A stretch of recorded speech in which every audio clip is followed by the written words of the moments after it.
Papa mummy के लिए best gift कारवा मिनी।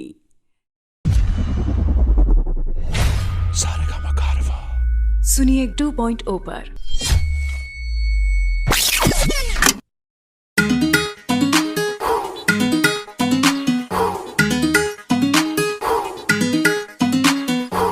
ताजा ताजा आइल तूर के हाथे अंगूर ना लागी लंगूर के लार बेकार टप के तोहार देखो तारा तो कहा घूर घूर के पानी चश्मा लगोले।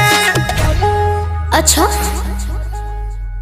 बानी चश्मा लगोले दूरबीन जइसन हारमोनिया बजावतानी बीन जइसन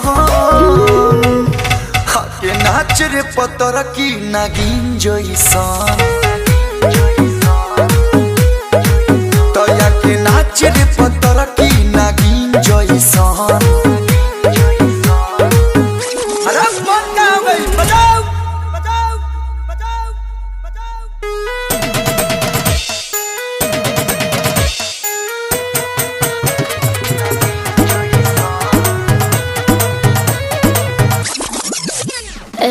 सजिला जब हम ऊपर नीचे सारा जमाना चले पीछे पीछे कहिला फिर से दूर शरीर से लगे लगा है बाहें घींचे घींचे।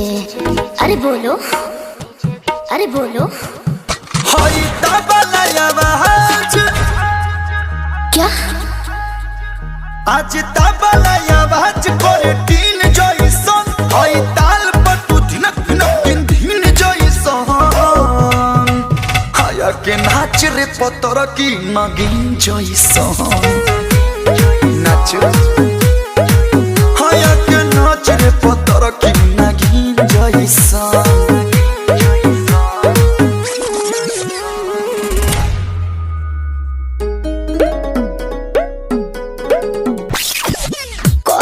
कलू जवन कहतानी कोरा में लेके आंसू काटो जानी आजा तू खुल के मजाला पुल के पूरा बदन भइल पानी पानी। तनी डूब के निकला ओहो हो तनी डूब के निकला डॉल्फिन जइसन तोरा ओठ के सवाद नमकीन के नाच रे पतर की नागिन जइसन हाया के नाच रे पतर की नागिन जइसन।